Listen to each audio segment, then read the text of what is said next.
Hello students, कैसे हैं आप लोग। आई होप कि आप लोगों की पढ़ाई बहुत अच्छी चल रही होगी। देखिए, आज का जो हमारा टॉपिक है वो है विजयनगर और बहमनी काल तथा पुर्तगालियों का आगमन। तो चलिए आइए शुरू करते हैं बिना किसी देरी के।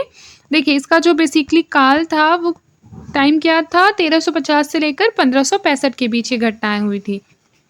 देखिए, बहुत से बच्चे ये मैसेज किए हैं कि मैम आप ये बुक जो है स्टैंडर्ड बुक उससे मत पढ़ाइए, बल्कि जो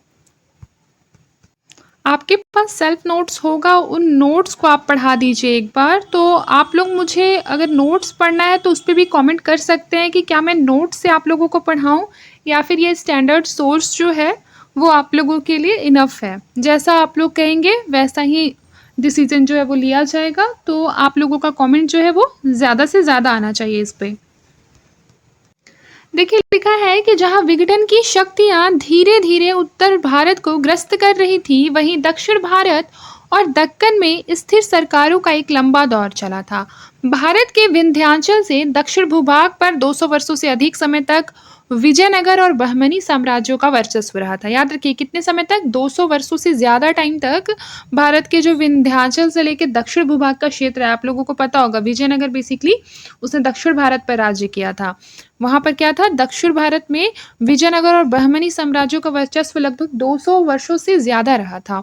उन्होंने न सिर्फ शानदार राजधानियों एवं नगरों को बसाया, उन्हें अनेक भव्य भवनों से सजाया, कला और साहित्य को आगे बढ़ाया, बल्कि कानून और व्यवस्था का भी ध्यान रखा था। वाणिज्य एवं दस्तकारियों का भी विकास हुआ। आगे देखिए, लिखा है कि इस दौर का जो अंत है वो 15वीं सदी के अंतिम भाग में बहमनी साम्राज्य के विघटन तथा 50 वर्ष से ज्यादा समय बाद जो है वो बन्नी हट्टी के युद्ध में 1565 में पराजय के बाद विजयनगर साम्राज्य के विघटन के साथ हुआ। याद रखिएगा कि दक्षिण भारत में तो पुर्तगालियों के आगमन के कारण एवं भारतीय सागरों पर उसके वर्चस्व जमाने की कोशिशों के कारण तथा दूसरे उत्तर भारत में मुगलों के आगमन के कारण ही भारत का परिदृश्य जो है वो बदलने लगा था। देखिए, लिखा है विजयनगर साम्राज्य की स्थापना किस प्रकार से हुई थी और बहमनी साम्राज्य के साथ टकराव किस प्रकार हुआ था। आइए एक बार पढ़ लेते हैं। लिखा है कि विजयनगर की जो साम्राज्य की जो स्थापना है वो किसने की थी, हरिहर एवं बुक्का ने की थी। नोट डाउन करेंगे, जो कि 5 भाइयों के परिवार के अंग थे। एक कथा के अनुसार वे पहले तो वारंगल के काकतीयों के सामंत रहे और फिर आधुनिक कर्नाटक में स्थित कंपिली राज्य में मंत्री रहे। एक मुस्लिम विद्रोही को शरण देने के कारण जब कंपिली को मोहम्मद तुगलक ने रौंद डाला, तब ये दोनों भाई कैद हुए।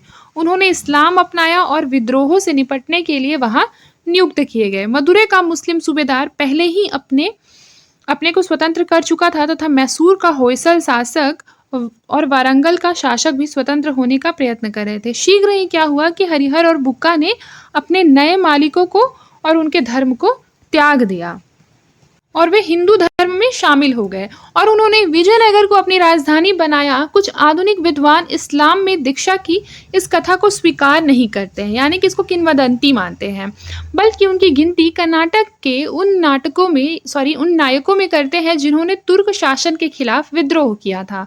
हरिहर के राज तिलक को 1336 की घटना बताया जाता है। पहले तो मैसूर के होयसल शासक और मदुरै के सुल्तान दोनों से इस नए राज्य को टकराना पड़ा था। यानी कि क्या हुआ था, बेसिकली इन दोनों में लड़ाई हुई थी, युद्ध हुआ था। मदुरै का सुल्तान बहुत ही महत्वाकांक्षी था। महत्वाकांक्षी यानी जिसके पास बहुत सी इच्छाएं हो, महत्वाकांक्षी। फिर देखिए, लिखा है कि उसने होयसल शासक को हराया तथा बर्बर ढंग से उसे मार भी डाला। होयसल राज्य के विघटन का लाभ उठाकर हरिहर और बुक्का ने अपने रजवाड़े को फैला लिया था। 1346 तक पूरा होयसल राज्य विजयनगर शासकों के हाथों में आ चुका था। इस संघर्ष में क्या हुआ कि जो हरिहर और बुक्का थे, उनकी सहायता से उनके भाइयों और संबंधियों ने क्या किया, विजित प्रदेशों को संभाल लिया।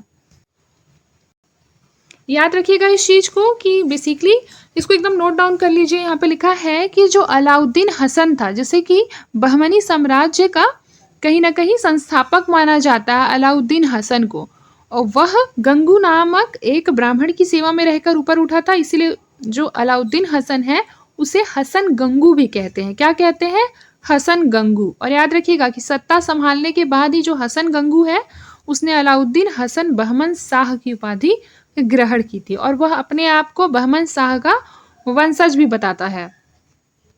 देखिए यहाँ पे लिखा है विजयनगर के राजाओं एवं बहमनी के सुल्तानों के हित 3 अलग-अलग क्षेत्रों में आपस में टकराते थे। पहला हो जाएगा तुंगभद्रा के दोआब में, दूसरा हो जाएगा कृष्णा गोदावरी के कछार में और फिर हो जाएगा मराठवाड़ा प्रदेश में। तुंगभद्रा का दोआब कृष्णा एवं तुंगभद्रा नदियों के बीच का क्षेत्र था। इसका क्षेत्रफल जो था वो 30,000 वर्ग मील था। अपनी संपदा एवं आर्थिक संसाधनों के कारण यह पहले पश्चिमी चालुक्यों एवं चोलों के बीच तथा बाद में फिर देखिए यहाँ लिखा है यादवों और होयसलों के बीच टकराव का कारण रह चुका था। जैसे देखिए इसमें लिखा है कृष्णा गोदावरी वादी बहुत उपजाऊ थी, मतलब कृष्णा और गोदावरी के आसपास का जो क्षेत्र था वो बहुत उपजाऊ था, वहाँ जो फसलें थी वो ज्यादा अच्छे से उग पाती थी तथा इसके अनेक बंदरगाह इस क्षेत्र के विदेशी व्यापार को नियंत्रित करते थे। इस वादी पर अधिकार पाने के लिए बहुत से मतलब संघर्ष हुए। उसे अक्सर तुंगभद्रा दोआब के संघर्ष से जोड़ा गया था। मराठा प्रदेश में प्रमुख विवाद जो है वो कोंकण एवं उससे संबंधित क्षेत्र से होता था। कोंकण जो है वो पश्चिमी घाट तथा समुद्र के बीच एक संकरी पट्टी है। यह अत्यंत उपजाऊ था। इसमें गोवा का बंदरगाह भी आता था। याद रखिए कोंकण में गोवा का बंदरगाह भी आता था जो कि इस क्षेत्र की पैदावारी की निकासी का एक महत्वपूर्ण रास्ता था। पैदावारी की निकासी मतलब वहां पे जो फसलें बोई जाती थी बेसिकली उसका निर्यात कर दिया जाता था। जैसे देखिए इसमें लिखा है तथा ईरान एवं इराक से घोड़े के आयात का भी, जैसे कि कहा गया है उम्दा नस्ल के घोड़े भारत में नहीं मिलते थे, इस तरह गोवा के रास्ते घोड़ों का आयात दक्षिण राज्यों के लिए भारी महत्व रखता था। एक बात याद रखिएगा कि जो विजयनगर है और बहमनी उन दोनों साम्राज्य के टकराव जो थे वो नियमित रूप से होते रहते थे। होता ना कि कंटिन्यू वो दोनों में लड़ाई होते रहती थी और ये तब तक जारी रहे जब तक कि इन साम्राज्यों का अस्तित्व रहा था। इन सैनिक टकराव के कारण विवादित क्षेत्रों एवं पड़ोस के क्षेत्रों में भारी तबाही मचती थी। जान माल की बहुत सी हानि भी होती थी। दोनों पक्ष गांवों एवं नगरों को रौंदते और जलाते थे। स्त्रियों, पुरुषों और बच्चों को कैद करके गुलामों की तरह बेचते थे। दूसरी बहुत सी बर्बरताएं भी करते थे। उदाहरण के लिए 1367 में बुक्का प्रथम ने विवादित तुंगभद्रा दोआब में मुदगल किले पर हमला किया तो उसने एक आदमी को छोड़ पूरी छावनी को मौत के घाट उतार दिया था। ये आप लोग एग्जाम्पल में डाल सकते हैं, इसीलिए बुक पढ़ना बहुत इंपॉर्टेंट है। देखिए यह खबर जब बहमनी के सुल्तान को मिली तो वह आग बबूला हो उठा और कूच के दौरान उसने कसम खाई कि जब तक बदले के तौर पर वो 1 लाख हिंदुओं को मौत की नींद नहीं सुलाएगा वह तलवार को म्यान में नहीं रखेगा। म्यान मतलब समझते हैं ना, वो जो तलवार जो है वो तलवार रखने के लिए जो एक बना होता है ढांचा जैसा, ठीक है। लिखा है कि देखिए लिखा है कि उसने बरसाती मौसम एवं विजयनगर की सेनाओं के प्रतिरोध के बावजूद तुंगभद्रा को पार किया। यह पहला अवसर था जब किसी बहमनी सुल्तान ने स्वयं विजयनगर के क्षेत्र में कदम रखा हो। युद्ध में विजयनगर का राजा जो है वो हारा और भागकर जंगलों में चला गया। इस जंग के दौरान हमें दोनों पक्षों द्वारा पहली बार तोपों के इस्तेमाल की बात सुनाई पड़ती है। बहमनी सुल्तान की विजय का जो श्रेय है वो उसके बेहतर तोपखाने तथा अधिक कारगर सवार सेना को जाता है। यह युद्ध जो है वो महीनों तक खींचा। बहमनी सुल्तान न तो राजा को उस टाइम पे पकड़ पाया था और न ही उसकी राजधानी पर कब्जा जमा सका था। इस बीच में क्या हुआ कि जो पुरुष थे, जो स्त्रियां थी और जो बच्चे थे उनका भी बहुत बड़ी मात्रा में वध किया गया था। दोनों पक्षों की बेसिकली जान और माल की हानि इसमें हुई थी। फिर देखिए यहाँ लिखा है मदुरै की सल्तनत को समाप्त करके दक्षिण भारत में अपनी स्थिति मजबूत बनाने के बाद विजयनगर साम्राज्य ने हरिहर द्वितीय के काल जो कि 1377 से 1404 में है पूर्वी तट की ओर प्रसार की नीति का आरंभ किया। इस क्षेत्र में अनेक रजवाड़े थे जिनमें सबसे उल्लेखनीय कृष्णा गोदावरी कछार के ऊपरी भाग में रेड्डी तथा निचले भाग में वारंगल के शासक थे। याद रखिएगा। इसमें देखिए लिखा है उत्तर भारत बेसिकली उत्तर में उड़ीसा के शासकों और बहमनी सुल्तानों की भी इस क्षेत्र में दिलचस्पी थी। हालांकि दिल्ली के खिलाफ संघर्ष में वारंगल के शासक ने हसन गंगू की सहायता की थी, लेकिन हसन के उत्तराधिकारी ने वारंगल पर हमला करके कौशल के दुर्ग एवं गोलकुंडा की पहाड़ी किले पर अपना कब्जा जमा लिया। विजयनगर का जो राजा था वो दक्षिण में इतना ज्यादा व्यस्त हो गया था कि वह हस्तक्षेप उसमें नहीं कर पाया था। बहमनी सुल्तान ने गोलकुंडा को अपनी सीमा करार किया, यानी कि गोलकुंडा को अपना बताया, ठीक है, और वादा किया कि वह एवं उसके जो उत्तराधिकारी हैं वो वारंगल में अब आगे अतिक्रमण नहीं करेंगे। देखिए यहाँ पर लिखा हुआ है बेसिकली कि कहते हैं कि इसे मूलतः मोहम्मद तुगलक को पेश करने के लिए बनवाया गया था। किसे? मोती मणिक जड़ा हुआ एक तख्ता। देखिए बहमनी सुल्तान और वारंगल का जो समझौता है वो 50 वर्षों से अधिक समय तक जारी रहा था। यह तुंगभद्रा के दोआब पर कब्जा करने में विजयनगर की असमर्थता का या इस क्षेत्र में बहमनी आक्रमण को रोकने वाला प्रमुख कारण था। देखिए लिखा है, मध्यकालीन लेखकों ने विजयनगर एवं बहमनी के युद्धों का बहुत विस्तार से वर्णन किया है, पर उनका हमारे लिए कोई अधिक ऐतिहासिक महत्व नहीं है।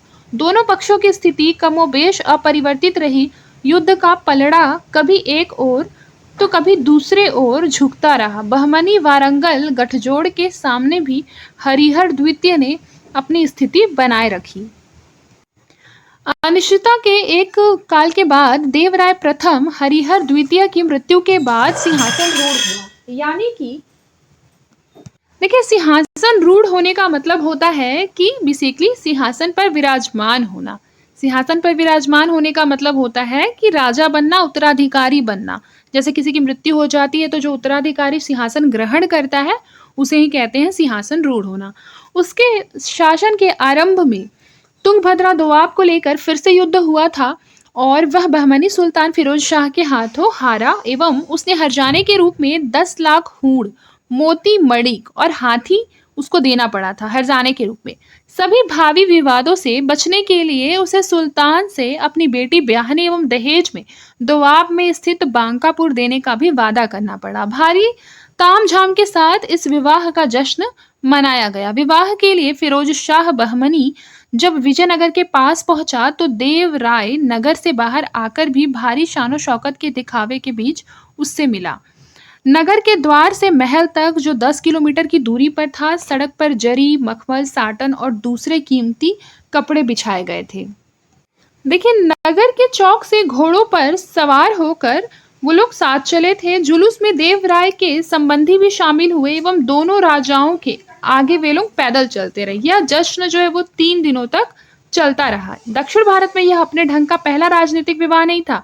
इससे पहले गोंडवाना क्षेत्र में खेड़रा का राजा शांति स्थापित करने के लिए फिरोज शाह बहमनी से अपनी बेटी को ब्याह कर चुका था। कहते हैं कि यह राजकुमारी फिरोज की खास चहेती पत्नी थी, पर यह विवाह अपने आप में शांति नहीं ला सकते थे। कृष्णा गोदावरी वादी के सवाल पर विजयनगर बहमनी साम्राज्य उड़ीसा के बीच फिर से टकराव हुआ। रेड्डी रजवाड़े में अफरा तफरी मच गई। उसके बंटवारे के मकसद से देवराय ने वारंगल के साथ गठजोड़ कर लिया। वारंगल का जो बहमनी साम्राज्य का साथ छोड़ने से दक्कन में शक्ति संतुलन क्या हो गया, बदल गया। देखिए देवराय जो है वो फिरोज शाह बहमनी को करारी मात देने और कृष्णा नदी के मुहाने तक पूरे रेड्डी क्षेत्र को हथियाने में सफल रहा था। यानी पूरे रेड्डी क्षेत्र को किसने हथिया लिया था? देवराय ने। देवराय प्रथम जो है वो बहुत शक्तिशाली शासक माने जाते हैं साउथ के, बहुत ज्यादा। आज भी आप लोग देखे होंगे कि प्रीलिम्स में और मेंस में दोनों में ही इससे क्वेश्चन आता है। प्रीलिम्स में तो बहुत ज्यादा क्वेश्चन आता है संगम वंश से, ठीक है। देखिए जो देवराय प्रथम था उसने शांतिकालीन कलाओं की उपेक्षा नहीं की। उसने तुंगभद्रा पर एक बांध बनवाया था। याद रखिएगा ये क्वेश्चन बहुत बार प्रीलिम्स में पूछा गया कि तुंगभद्रा पर एक बांध किसने बनवाया था? तो देवराय प्रथम ने, ताकि जल की कमी को दूर किया जा सके। याद रखिएगा इस बात को। फिर इससे पास के खेतों की सिंचाई भी होने लगी थी, क्योंकि कहा गया है कि नहरों के कारण उसकी आय में 3,50,000 परादों की वृद्धि हुई थी। सिंचाई के लिए उसने हरिद्र नदी पर भी एक बांध बनवाया था। हरिद्र नदी वाला नया फैक्ट है, इसको याद कर लीजिएगा। फिर देखिए यहाँ पर लिखा है कि कुछ अफरा तफरी के बाद विजयनगर की गद्दी पर देवराय द्वितीय बैठा, जिसे इस वंश का सबसे महान शासक समझा जाता है। अपनी सेना को मजबूत बनाने के लिए उसने उसका पुनर्गठन किया और दिल्ली सल्तनत, और याद रखिएगा कि उसमें बेसिकली दिल्ली सल्तनत की सेनाओं की अधिक विशेषताओं को शामिल भी किया। फिरिस्ता के अनुसार देवराय द्वितीय को लगता था कि अधिक दमदार घोड़े और घुड़सवार तीरंदाजों की भारी संख्या बहमनी सेना की श्रेष्ठता का कारण है। इसलिए उसने 2000 मुसलमान भर्ती किए और उन्हें जागीरें दी तथा सभी हिंदू सैनिकों और अधिकारियों को उनसे घोड़े पर सवार होकर तीर चलाने की कला सीखने को कहा। विजयनगर सेना में मुसलमानों की भर्ती कोई नई बात नहीं थी, यानी कि उससे पहले भी हो चुकी थी। कहते हैं कि देवराय प्रथम की सेना में भी 10,000 मुसलमान थे और देवराय द्वितीय ने भी क्या किया था, मुसलमानों की भर्ती करवा रहे थे। ठीक है। फिरिश्ता का कथन है कि देवराय द्वितीय ने 80,000 घुड़सवारों, 2 लाख पियादों के अलावा तीर चलाने में कुशल 60,000 हिंदू भी जमा कर लिए थे। फिर देखिए लिखा है, विजयनगर के राजा जो थे वो बहुत ही संपत्तिशाली राजाओं के रूप में मशहूर थे। अब्दुल रज़ाक ने इस कहावत का जिक्र किया है कि राजा की महल में कोठरी जैसे अनेक कुंड हैं जो एक विशाल भंडार के रूप में सोने चांदी से भरे थे। एक शासक जो है उसके द्वारा धन का संचय एक प्राचीन परंपरा थी, पर इस तरह से जमा किया गया धन परिचालन से बाहर रहता है, मतलब बाहर रहता था और कभी-कभी विदेशी आक्रांताओं को दावत भी देता था। जिससे कि क्या होगा, आप लोग देखे भी होंगे कि सोमनाथ मंदिर पे आक्रमण हुआ था महमूद गजनवी के द्वारा और भी बहुत से लोगों का आक्रमण हुआ था। तो इस तरीके से क्या हो जाता है, विदेशी आक्रांता जो रहते हैं वो कहीं न कहीं आक्रमण कर देते हैं। ठीक है। जैसे यहाँ लिखा है ना कि विदेशी आक्रांताओं को दावत देता था। जैसे जहाँ ज़्यादा सोना चांदी रहता है वहीं क्या होता है, ज़्यादा चोरी होती है। देखिए अब बहमनी साम्राज्य का प्रसार कैसे हुआ और विघटन कैसे हुआ और देवराय की मृत्यु के पश्चात क्या क्या हुआ विजयनगर साम्राज्य में, ये चीज़ हम लोग अगले क्लास में पढ़ेंगे। आज के लिए बस इतना ही, मिलते हैं नेक्स्ट क्लास में। तब तक के लिए अपना ख्याल रखिए और मन लगाकर पढ़ाई करते रहें।